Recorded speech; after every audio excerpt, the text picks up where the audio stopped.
Maintenant tu fais partie de la famille, paie ta part, déclara ma belle-mère en exigeant la moitié de mes revenus. C'est normal, approuva mon mari. J'ai souri avec ironie, et leurs sourires arrogants ont vite disparu quand j'ai répondu. Alors ça ne vous dérangera pas que je fasse comme ça. Je m'appelle Isabella, j'ai 30 ans, et je suis une cadre dans le marketing qui a gravi les échelons à partir de rien. L'année dernière, je me suis marié avec Nathan, après une histoire d'amour intense qui ressemblait à un conte de fées. Sa famille riche m'avait accueilli à bras ouverts, ou du moins, c'est ce que je croyais. Puis est venue la réunion de famille. Là, ma belle-mère Judith m'a regardé droit dans les yeux et a dit « Maintenant tu fais partie de la famille. Paie ta part. » Elle exigeait la moitié de mon salaire. « C'est juste, » dit mon mari en hochant la tête. Avant de te raconter ce qui s'est passé après, laisse un commentaire pour me dire depuis quel pays tu lis cette histoire. Et abonne-toi si tu as déjà eu affaire à des beaux-parents qui pensent avoir tous les droits. Fais-moi confiance. Tu vas vouloir rester pour savoir ce que j'ai fait ensuite. Je ne suis pas né avec une cuillère en argent dans la bouche. Mes parents étaient des travailleurs acharnés qui m'ont appris la valeur de l'éducation et de l'indépendance. Ma mère avait 2 emplois comme aide-soignante, pendant que mon père conduisait des camions à travers le pays.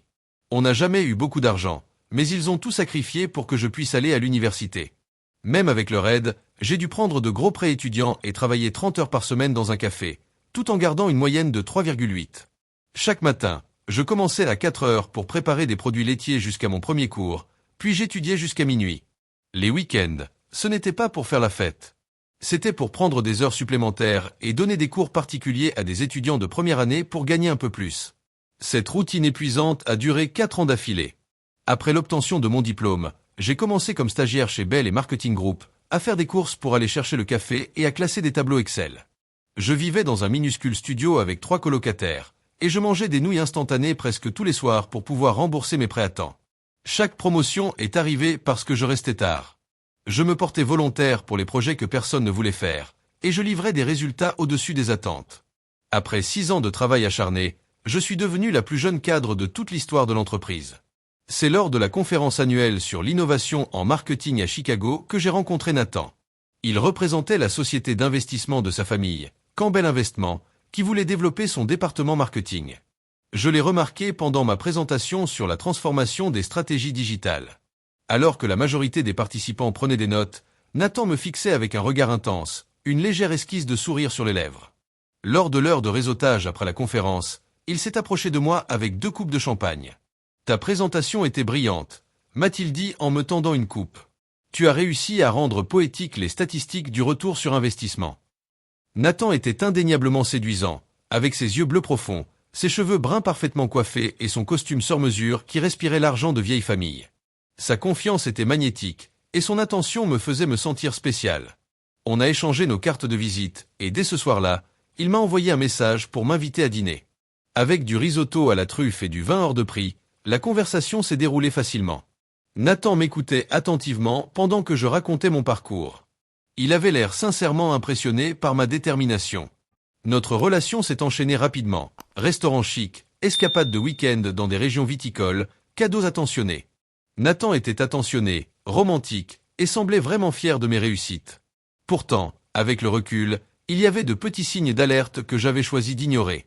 Quand j'ai mentionné que je voulais économiser pour acheter un appartement, il a rigolé doucement et a dit « Pourquoi te fatiguer avec l'immobilier quand tu peux juste te marier et l'avoir ?» Sur le moment, j'ai cru à une blague. 3 mois après qu'on ait commencé à sortir ensemble, Nathan m'a invité à rencontrer sa famille dans leur maison au bord d'un lac. Le domaine des Campbell était impressionnant. Une immense propriété avec plage privée et hangar à bateau plus grand que mon appartement. Ses parents, Walter et Judith Campbell, m'ont accueilli avec une chaleur bien répétée, mais sans sincérité dans leur regard. Judith, impeccablement habillée avec des vêtements de marque et pas un cheveu blanc en désordre, m'a serré dans ses bras tout en inspectant discrètement ma tenue achetée en grande surface. « Cadre marketing à 30 ans ? Tu es ambitieuse, dit-elle. Même si j'ai toujours trouvé les carrières en entreprise épuisantes.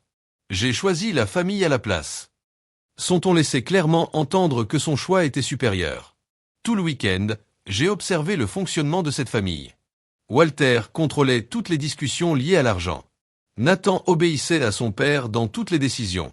Sa sœur Rebecca et son mari Daniel semblaient coincés dans une drôle de dépendance financière mêlée de reconnaissance forcée. Toute la famille vantait l'entreprise familiale comme une religion. Malgré tout ça, Nathan m'a demandé en mariage 6 mois plus tard, avec une bague héritée de famille. Rejoins notre famille, m'a-t-il dit. Pas, construisons une vie ensemble. Mais j'étais amoureuse, alors j'ai dit oui. Le mariage a été somptueux, entièrement financé par les Campbell, avec très peu de participation de ma part ou de celle de mes parents. Mes parents se sont sentis clairement déplacés parmi tous ces invités du club privé. Les premiers mois de mariage ont été heureux. On a emménagé dans un magnifique appartement en copropriété que Nathan possédait, ou plutôt, qui appartenait à une fiducie familiale Campbell. De mon côté, je continuais à briller au travail, alors que Nathan gérait les comptes de quelques clients triés sur le volet, tous liés à sa famille. Mais petit à petit, des changements subtils ont commencé à apparaître. Nathan a commencé à me dire que je n'avais pas besoin de travailler autant. Il posait des questions sur mes voyages d'affaires. Quand j'ai reçu ma prime de fin d'année, il a immédiatement proposé qu'on refasse la cuisine avec notre argent. Un soir, il a suggéré qu'on regroupe toutes nos finances. C'est ce que font les couples mariés, disait-il. J'ai hésité, car j'avais toujours tenu à garder mon indépendance financière. Peut-être qu'on pourrait garder quelques comptes séparés pour les dépenses personnelles, lui ai-je proposé. Son visage s'est un peu tendu, puis il a souri, un sourire qui ne touchait pas ses yeux. Ce qui te met à l'aise, chérie. On a tout le temps du monde pour devenir une vraie famille. Avec du recul, j'aurais dû comprendre que ce besoin de contrôler les finances n'était pas une simple manie de Nathan, mais bien le mode de fonctionnement des Campbell. Et j'étais simplement leur dernière acquisition. La première véritable épreuve dans notre mariage est arrivée au bout de 8 mois. Nathan a perdu son emploi. L'entreprise d'investissement où il travaillait, en dehors de l'entreprise familiale, a été restructurée et tout son département a été supprimé. Je l'ai trouvé un soir assis dans le noir, un verre de whisky à la main. Ils ont licencié tout le monde, a-t-il dit sèchement. Mon cœur s'est serré. Je savais à quel point il tenait à son indépendance vis-à-vis de sa famille, même si ce n'était qu'en apparence. Je me suis assise à côté de lui, j'ai pris sa main et je lui ai dit « Tout ira bien. Mon emploi est stable, et tu es très talentueux. Tu trouveras quelque chose d'encore mieux. » Pendant le premier mois, je l'ai soutenu émotionnellement et financièrement sans jamais me plaindre. J'ai pris plus de projets au travail pour que notre niveau de vie reste stable. Nathan passait ses journées soi-disant à mettre son CV à jour et à faire du réseautage. Pourtant, je ne voyais jamais aucune preuve d'envoi de candidature. Chaque fois que je proposais une offre d'emploi, il trouvait une excuse. Ce poste est en dessous de mes qualifications, ou cette entreprise a une mauvaise culture. Quand son père lui a proposé un poste chez Campbell Investment, j'espérais que Nathan allait rester fidèle à son objectif de construire sa propre carrière. Mais il a hésité. C'est compliqué, m'a-t-il dit quand je lui ai demandé pourquoi il n'essayait pas ailleurs. L'entreprise familiale traverse une période de transition. Papa pourrait avoir besoin de mon aide. Malgré mes encouragements à explorer toutes les options, Nathan devenait de plus en plus fermé à l'idée de chercher un travail hors de l'univers Campbell. Et pendant ce temps, nos dépenses augmentaient mystérieusement. Nathan tenait à ce qu'on garde notre mode de vie, abonnement à des clubs privés, dîner chaque semaine dans des restaurants chers, et ses parties de golf avec des contacts importants. Quand j'ai gentiment proposé qu'on réduise un peu les dépenses tant qu'il ne retravaillait pas, il m'a regardé, sincèrement surpris. Pourquoi baisser notre niveau de vie? Ton salaire couvre les besoins de base. J'étais sidéré. Mon salaire était élevé, certes, mais il n'était pas fait pour faire vivre 2 personnes dans le luxe, épargner pour l'avenir, et rembourser en plus mes prêts étudiants. Et pourtant, je n'ai pas insisté, ne voulant pas blesser son ego pendant une période difficile. Ensuite, mes beaux-parents ont commencé à s'inviter dans nos discussions financières. Judith passait souvent à l'improviste, surtout quand Nathan était seul à la maison. Après ces visites, Nathan venait me parler de nouveaux projets d'argent. Maman pense qu'on devrait participer à leur fête d'anniversaire. Tout le monde donne 5 000 €. Papa a dit qu'il y avait une opportunité d'investissement dans son groupe, mais il faudrait au moins mettre 10 000 € pour participer. Chaque fois que je posais des questions sur les détails, les retours sur investissement, ou sur le fait que Nathan était au chômage, il se mettait sur la défensive. C'est comme ça que les familles s'entraident. Les Campbell prennent soin des leurs. Mon ascension au travail aurait dû être un moment de fête. J'avais décroché 3 gros clients et créé une campagne innovante. On m'avait promu stratège en chef du marketing avec une augmentation de 40% de mon salaire. J'étais aux anges. J'ai tout de suite appelé Nathan. « C'est génial, ma chérie », dit-il, sans grande joie. « On devrait fêter ça. Je vais réserver une table à l'Améon. » Ce soir-là, au lieu de parler de ma réussite, la conversation a vite tourné vers ce que mon augmentation pouvait signifier pour la famille. Nathan avait déjà parlé de mon augmentation à ses parents. Maman et papa sont très impressionnés, dit-il en agitant son verre de vin rouge. Papa dit que c'est le moment idéal. Comme le fonds d'investissement familial annuel approche, avec ta nouvelle augmentation, on pourra enfin faire notre part. J'ai failli m'étouffer avec mon vin. Le fonds d'investissement familial annuel? Tu ne m'en as jamais parlé. Nathan haussa les épaules. C'est juste un truc qu'on fait depuis toujours. Tout le monde donne selon ses moyens, et le conseiller financier de la famille l'investit. Les rendements sont excellents. Et notre part, ce serait combien? Demandai-je avec prudence. Juste 30% de ton salaire annuel, répondit-il, comme s'il demandait de la petite monnaie. Tout le monde le fait. La pression est montée d'un cran quand Judith m'a appelé personnellement pour me féliciter de ma promotion.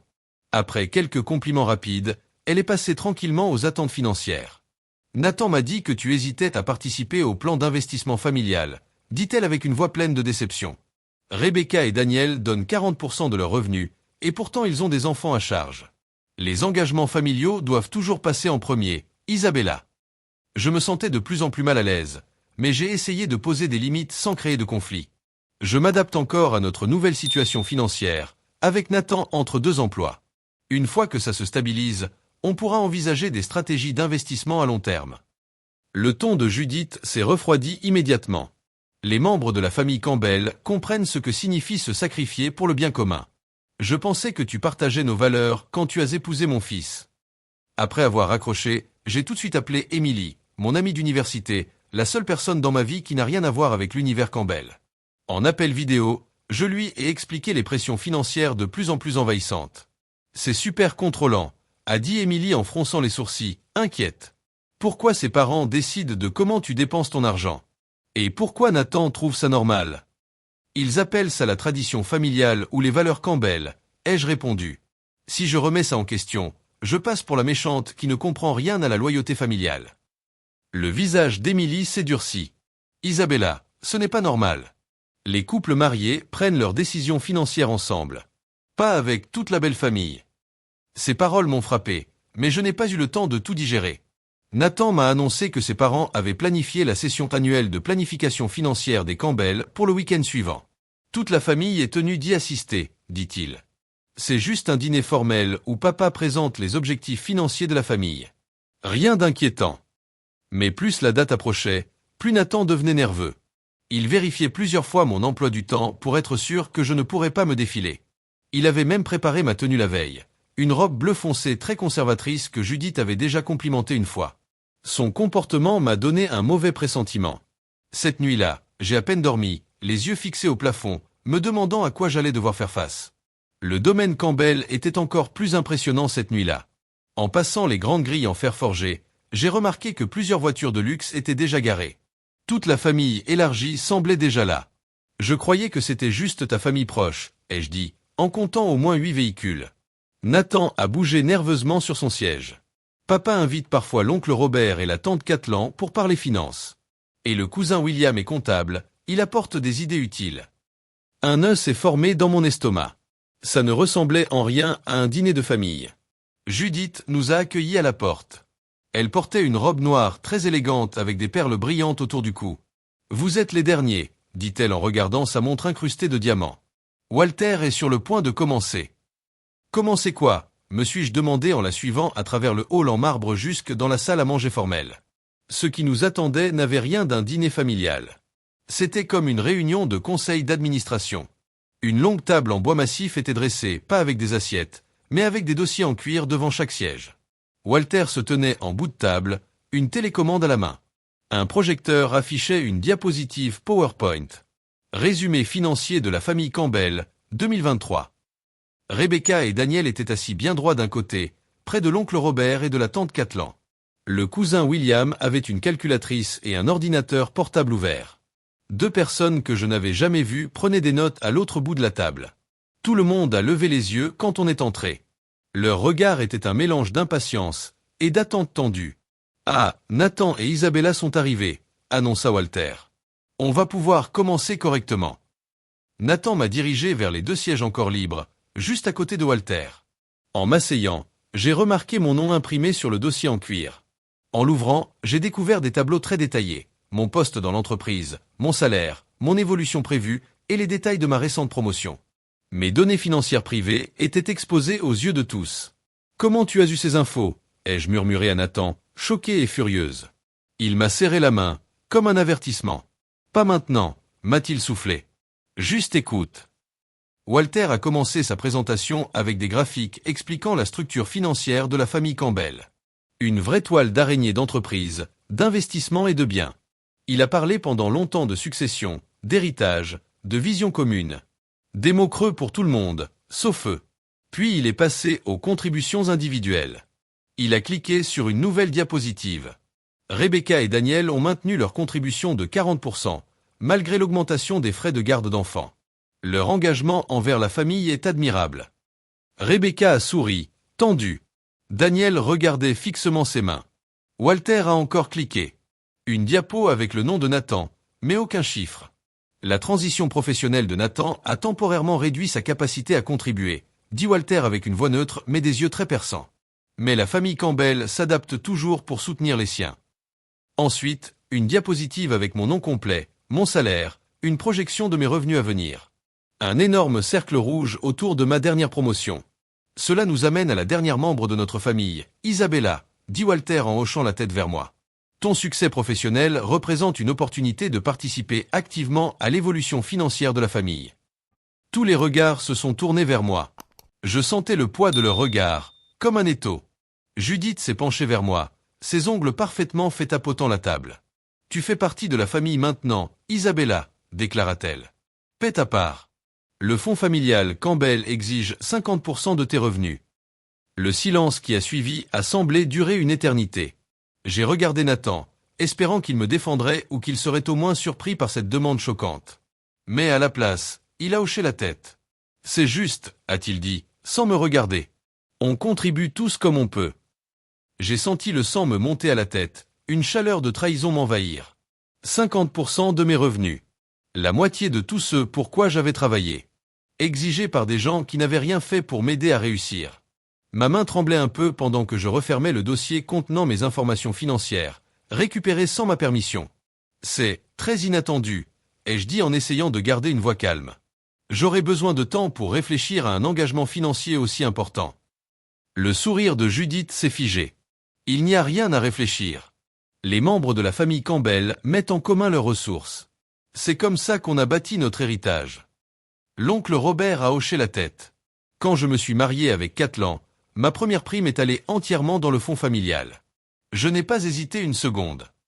Et regarde Rebecca et Daniel, ajoutait Judith. Ils donnent leur part fidèlement, malgré leurs 2 enfants en école privée. Le sourire de Rebecca ne touchait pas ses yeux. Il y avait quelque chose dans son regard, une sorte de résignation, qui m'a glacé le sang. Walter a cliqué pour afficher une nouvelle diapositive. Elle montrait un arbre généalogique avec des montants financiers à côté de chaque nom. Chaque Campbell contribue selon ses capacités.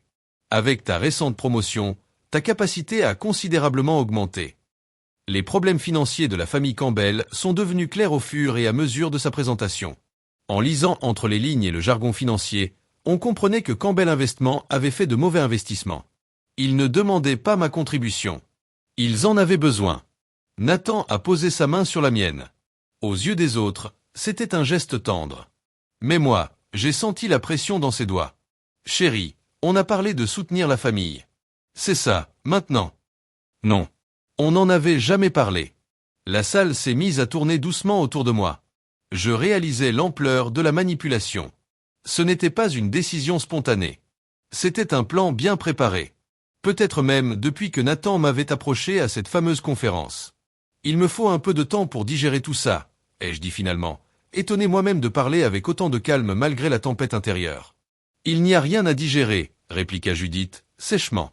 C'est un devoir familial. C'est là qu'un éclair de lucidité m'a traversé.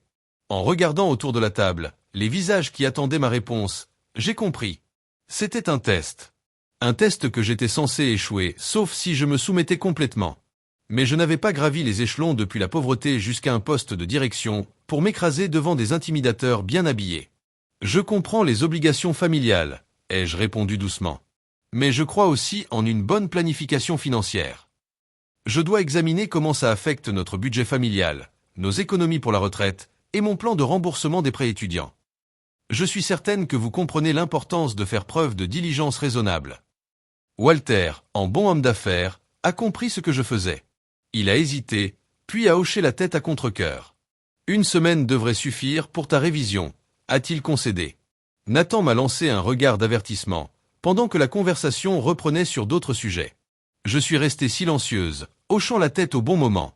Mais dans ma tête, je ne préparais pas une réponse. Je préparais une stratégie. Ils avaient planifié leur embuscade avec soin. Mon contre-attaque allait être tout aussi précise. En rentrant chez nous, dans un silence tendu, j'ai compris que ce n'était pas une question d'argent.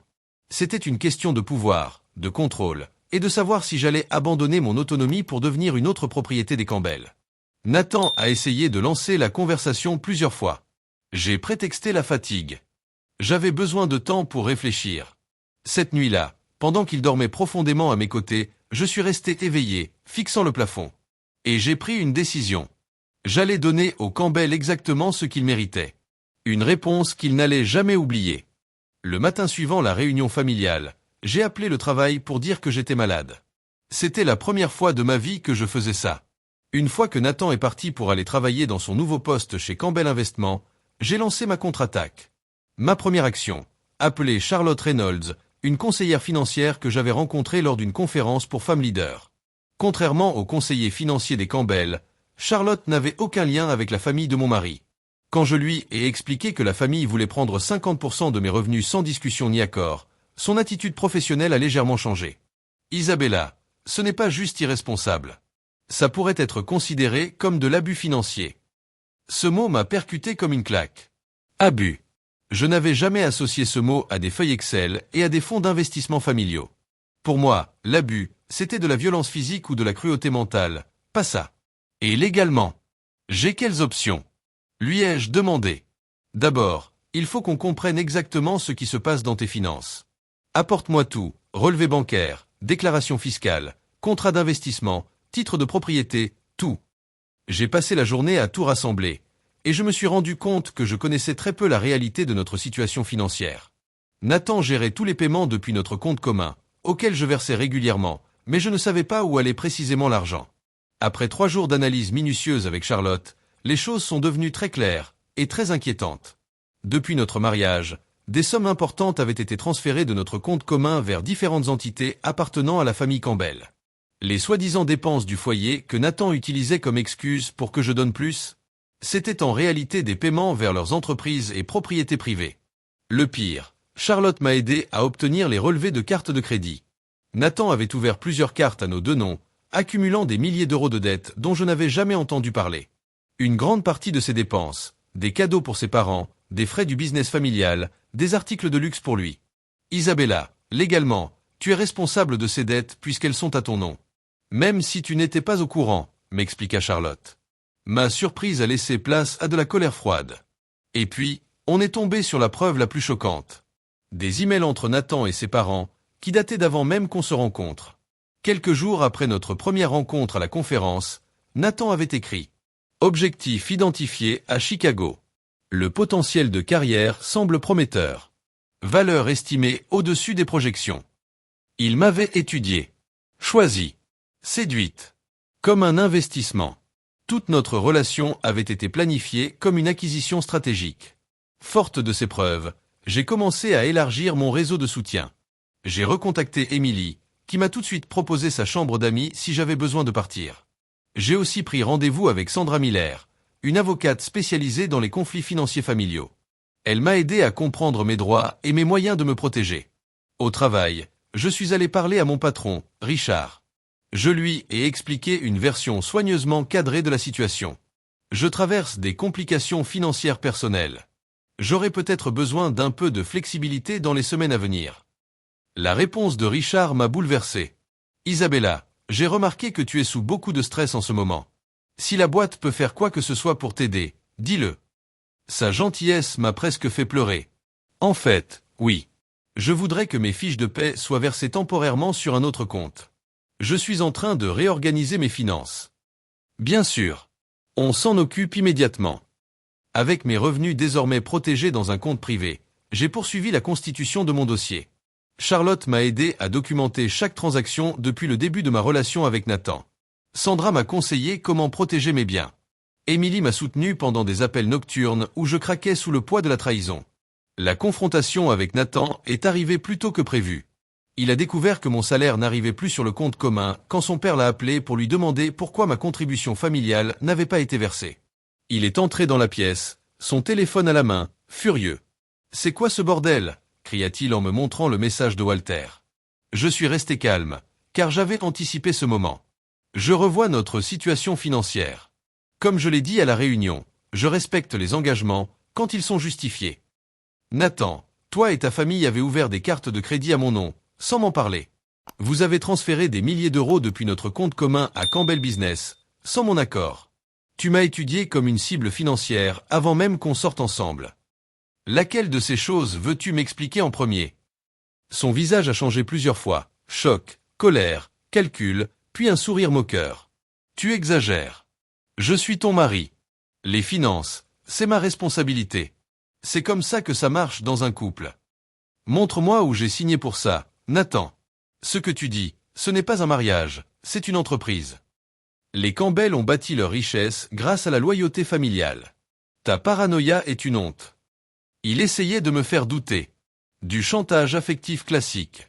Il y a 6 mois, ça aurait peut-être marché. Mais pas maintenant. J'étais préparé, soutenu, armé de preuves. Un mariage fonctionne avec honnêteté et partenariat. Pas avec exploitation. Il a alors changé de ton. Ses yeux se sont remplis de larmes. Je subis une pression énorme de papa. L'entreprise familiale va mal. Il attend que je contribue. Mais sans tes revenus, je n'ai rien à offrir. Ils vont me rejeter. Culpabilisation, encore. Mais Charlotte m'avait préparé. C'est entre toi et ton père, Nathan. Me prendre pour ta solution financière sans me prévenir, ce n'est pas un mariage. C'est du parasitage. Il est sorti furieux ce soir-là, soi-disant pour réfléchir. Traduction, aller pleurer chez ses parents. J'ai profité de son absence pour sécuriser les documents importants, sauvegarder les preuves, et préparer la prochaine étape. Le lendemain, une chose inattendue est arrivée, mais qui a tout éclairé. Rebecca, la sœur de Nathan, m'a appelé. Isabella, c'est Rebecca. Est-ce qu'on peut se voir, en privé ? Il y a quelque chose que tu dois savoir. On s'est retrouvés dans un café, loin du territoire Campbell. Rebecca avait l'air épuisée. La façade de « parfaite épouse Campbell » était en train de se fissurer. « Tu n'es pas la première », m'a-t-elle dit à voix basse. Daniel, mon mari, a été choisi de la même façon, à cause des liens de sa famille avec le monde bancaire. La femme de mon cousin William, Jennifer, a amené des brevets pharmaceutiques précieux grâce à son poste dans la recherche. Walter repère les gens avec du potentiel, et Judith s'occupe de les intégrer. Et, il y en a combien, comme moi, ai-je demandé. Au moins 5 mariages, rien que dans la famille élargie, répondit-elle. Une fois que tu es financièrement lié à eux et émotionnellement investi, c'est presque impossible de partir sans tout perdre. Ce que m'a révélé Rebecca était la dernière pièce du puzzle. Ce n'était pas juste une histoire de mes revenus. C'était une opération structurée, systématique, qui durait depuis des années. Et à ce moment-là, ma décision était prise. Je n'allais pas me soumettre. Une semaine après la fameuse réunion de famille, j'ai demandé une nouvelle session spéciale avec les Campbell. Judith m'a appelé, triomphante. Elle croyait que je venais pour capituler. Nathan a dit à ses parents, tout sourire, que j'avais enfin compris ce que signifiait être une Campbell. Je suis arrivé au domaine Campbell en costume professionnel, pas en robe sage comme Nathan me l'avait suggéré. J'avais un sac à main élégant et une petite valise à roulettes. La famille était réunie, comme la première fois. Walter était à la tête de la table, prêt à m'accueillir officiellement dans le cercle des contributeurs. Isabella a demandé cette session pour officialiser son engagement envers l'avenir de la famille, annonça Walter. Sauf que, je ne me suis pas assise à côté de Nathan. Je suis allé tout au bout de la table, en face de Walter. Merci Walter, dis-je d'un ton ferme et professionnel. Je vous remercie de prendre le temps pour cette discussion. J'ai sorti un ordinateur portable de ma valise, et je l'ai connecté au projecteur de la salle. L'écran afficha le titre. Autonomie financière et attente dans un mariage. Après avoir bien étudié la proposition financière de la famille Campbell, j'ai préparé une réponse complète. J'ai cliqué pour afficher ma première diapositive. Indépendance financière dans le mariage. La semaine dernière, j'avais découvert la méthode Campbell pour gérer les finances en famille. Aujourd'hui, j'allais présenter ma propre vision, basée sur la transparence, les limites et le respect mutuel. Le sourire de Judith a vacillé. Nathan était mal à l'aise. Rebecca me regardait avec un intérêt qu'elle ne cherchait plus à cacher. Slide après slide, j'ai présenté des définitions claires, des chiffres, des lois et des statistiques sur l'abus financier dans les couples. Peu à peu, les visages autour de la table sont passés de la confusion à l'indignation. Ces définitions sont hors sujet, intervint Walter. Ici, on a des traditions familiales, pas des théories d'école. Justement, Walter, ai-je répondu calmement. C'est pour ça que j'ai analysé l'historique financier de la famille Campbell. J'ai cliqué sur une nouvelle slide qui montrait une chronologie des mariages Campbell stratégiques, confirmée par Rebecca. Le visage de Nathan est devenu livide. Isabella, ce n'est pas approprié, murmura-t-il. Ce qui n'est pas approprié, Nathan, c'est de faire des recherches financières sur quelqu'un pour savoir s'il est assez rentable avant même de l'aborder, ai-je répondu. J'ai affiché l'email où il m'appelait Objectif identifié après la conférence de Chicago. Des murmures choqués ont circulé dans la salle. La tante Catlan semblait horrifiée. Elle lançait un regard noir à l'oncle Robert. Walter a tenté de reprendre le contrôle. Tu interprètes mal des échanges tout à fait normaux. J'ai cliqué sur les preuves de cartes de crédit ouvertes sans mon autorisation, les transferts vers Campbell Business, et la corrélation exacte entre ma promotion et leur demande d'argent. Ce n'est pas une tradition familiale. C'est * une opération commerciale, complexe déguisée en loyauté familiale. J'ai accepté d'épouser Nathan, mais je n'ai jamais accepté d'être absorbé financièrement par Campbell Investment. Nathan s'est levé brutalement. Stop. Tu es ma femme. Tu devrais suivre mes décisions. Je l'ai regardé droit dans les yeux. J'ai 2 options à te proposer. Une thérapie de couple avec transparence financière et nouvelles limites. Un divorce avec séparation financière complète. Le silence est devenu glacial. Judith a frappé la table de sa main. C'est absurde. Nathan, contrôle ta femme. Je suis resté calme. Il ne peut pas contrôler ce qu'il ne possède pas, Judith. Ça inclut mon argent, ma carrière et mes décisions. Walter, qui était resté silencieux jusque-là, fixait ma présentation comme un homme d'affaires qui sait qu'il fait face à quelqu'un de solide. Vous avez beaucoup réfléchi à tout ça, dit-il finalement. Que proposez-vous exactement? Il venait de m'ouvrir une porte. Même en manipulant les gens, les Campbell respectaient la stratégie. Je propose ceci. Je garde mes décisions financières. Toute contribution sera volontaire, basée sur des informations claires sur les investissements, les risques et les résultats attendus. À ce moment-là, Rebecca a pris la parole de manière inattendue. Elle a raison, dit-elle calmement. Daniel et moi avons donné des centaines de milliers d'euros sans jamais recevoir un seul document ni un rapport de rendement. Judith s'est tournée vers sa fille, choquée. Rebecca, c'est ça la loyauté familiale. Loyauté ou exploitation, répondit Rebecca, sa voix maintenant plus ferme. Nos économies pour l'université des enfants sont vides, pendant que William s'achète un nouveau bateau avec le fonds familial. Le mur d'unité de la famille Campbell a commencé à se fissurer. Des vérités longtemps gardées enfouies remontaient à la surface. Le cousin William se défendit, en disant que ses dépenses étaient liées au travail. L'oncle Robert commença à poser des questions sur la répartition réelle des investissements. Le récit soigneusement contrôlé que Walter et Judith avaient imposé depuis des décennies s'effondrait, fil par fil. Walter tenta de reprendre la main. Assez. Cette réunion était censée servir à valider la contribution d'Isabella, pas à faire une révision générale de l'entreprise. J'ai calmement répondu. Justement. Toute contribution financière de ma part dépend de cette révision complète. Ce n'est pas négociable. Pour la première fois, j'ai vu du respect dans les yeux de Walter. Pas de la tendresse. Pas de l'amour familial. Mais le respect d'un adversaire qu'on reconnaît comme à son niveau. La salle était en chaos. Tout le monde parlait en même temps. J'ai pris mon stylo et j'ai tapé contre mon verre d'eau. Un petit cling clair. Le silence est revenu. J'aimerais vous présenter ma proposition, ai-je dit avec calme. J'ai sorti des dossiers pour tout le monde, que j'ai distribués. Nathan feuilletait les pages avec de plus en plus d'inquiétude sur le visage. C'est un scandale, dit-il. Qu'est-ce qui te choque exactement, ai-je demandé calmement. Cette exigence d'audit externe. L'entreprise familiale et privée. C'est exactement mon point, Nathan. Vous me demandez d'investir 50% de mes revenus dans une boîte privée, sans transparence, ni règles, ni compte à rendre. Aucun conseiller sérieux ne recommanderait ça. Walter s'est penché sur le document. Donc, tu proposes de contribuer à hauteur de 15%, à condition qu'on accepte une audit externe complète et des rapports trimestriels. Exact. Ce sont les conditions minimales normales pour n'importe quel investissement de cette taille. Judith tremblait de rage. On n'a pas besoin de ton misérable 15% si ça vient avec ces conditions insultantes. Cette famille gère ses affaires en privé depuis toujours. C'est votre choix, ai-je dit doucement. Mais mes conditions ne sont pas négociables. Si vous voulez accéder à une partie de mes revenus, ce sera selon mes règles. Nathan tenta d'arrondir les angles. Isabella veut juste être prudente. On peut négocier le pourcentage sans l'audit. Non, on ne peut pas, ai-je coupé. Parce qu'un audit révélerait certains problèmes que j'ai déjà détectés. J'ai affiché une slide, analyse simplifiée des flux de trésorerie de Campbell Investment. Dessus, structure fiscale douteuse et comptabilité trouble, que j'avais deviné à partir de l'ordinateur de Nathan et des documents de Rebecca. Ce ne sont que des soupçons, mais les autorités fiscales pourraient trouver ça très intéressant.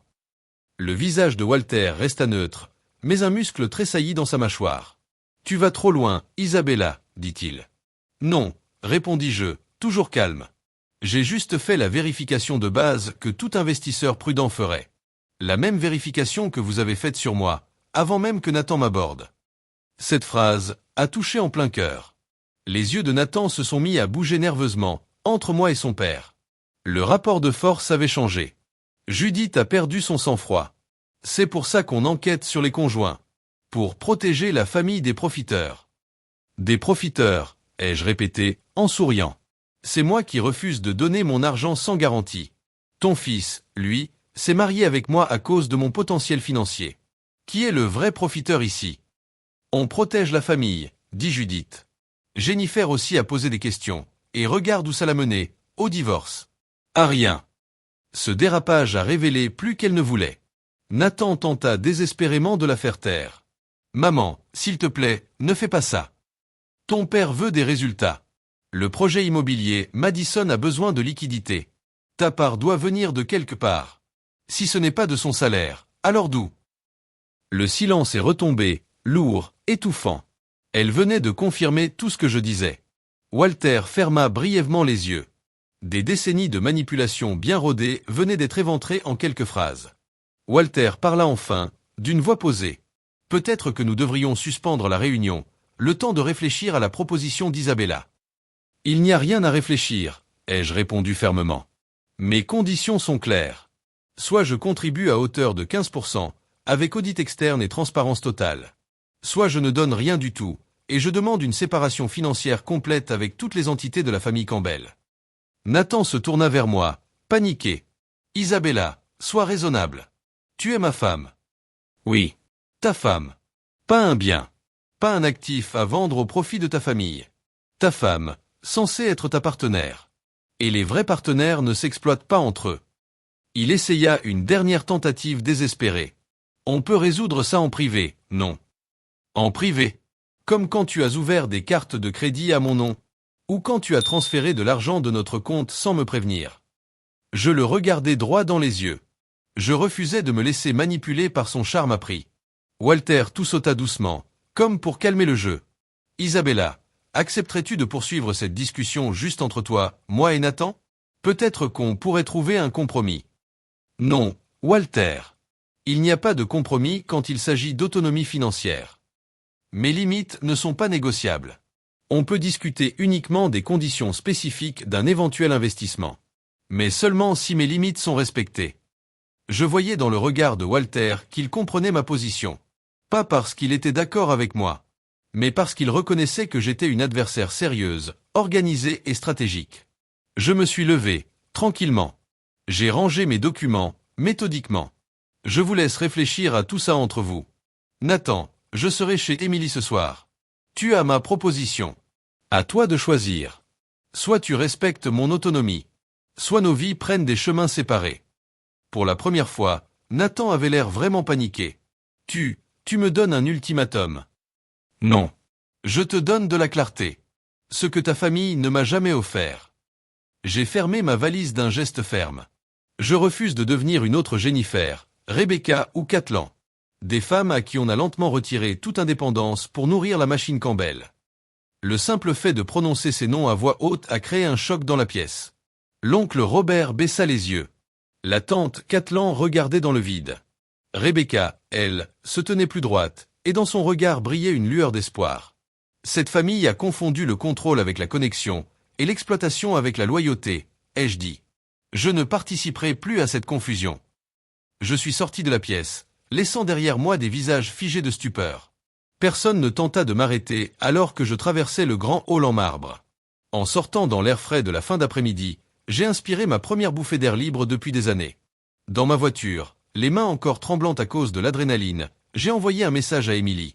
J'arrive. Peu importe ce qui allait se passer ensuite. J'avais repris le contrôle de ma vie. Les Campbell pouvaient garder leur empire familial toxique. Moi, je garderai mon autonomie durement gagnée. Les jours qui ont suivi ma confrontation avec les Campbell ont été étrangement paisibles, malgré la tempête. Je suis resté chez Émilie. Et j'ai mieux dormi sur son vieux canapé lit tordu que dans mon luxueux condo depuis des mois. Le poids des attentes de la famille Campbell était parti. Et je n'avais pas compris à quel point ça m'écrasait, jusqu'à ce que je m'en libère. Nathan a appelé sans arrêt, envoyé des messages qui passaient de la colère au chantage affectif, puis à la tentative de négociation. Walter m'a envoyé un email officiel pour proposer des termes modifiés qui gardaient le contrôle total, tout en faisant semblant de donner de la transparence. Judith, elle, est restée silencieuse. Ces petites stratégies de manipulation ne marchaient plus. J'avais vu derrière le rideau. Le message le plus inattendu est venu de Rebecca. Un simple texto. Merci d'avoir dit ce que certaines d'entre nous n'ont jamais osé. Une semaine après mon ultimatum, Nathan m'a demandé un rendez-vous dans un lieu neutre. Un café du centre-ville. Il est arrivé débraillé, plus du tout l'image lisse des Campbell. Le stress se voyait sur son visage. J'ai beaucoup réfléchi à tout ce que tu as dit, commença-t-il, gêné. Tu avais raison. Il y a eu manipulation. Mais mon amour pour toi, Isabella, était réel. Ça, je ne l'ai pas inventé. J'ai répondu doucement. L'amour sans respect, ce n'est pas de l'amour. Tu m'as respecté quand tu as étudié mon potentiel de revenus avant de m'aborder? Quand tu as ouvert des cartes de crédit à mon nom? Quand tu as accepté de donner la moitié de mon salaire sans me consulter? Il a soupiré. Ma relation avec mes parents est compliquée. Je subis une énorme pression. Je dois contribuer pour ne pas perdre ma place dans la famille. Je comprends la pression familiale, ai-je dit. Ce que je ne comprends pas, c'est de devenir un outil financier, au lieu d'être * une partenaire. On a parlé des heures. De vérités douloureuses. De possibles réparations. Nathan a reconnu qu'il avait grandi avec l'idée que la valeur personnelle égale la valeur financière. Que l'amour dépendait de ce que tu rapportais à la famille. Il était sincère. Mais moi, j'avais appris à vérifier, pas à faire confiance aveuglément.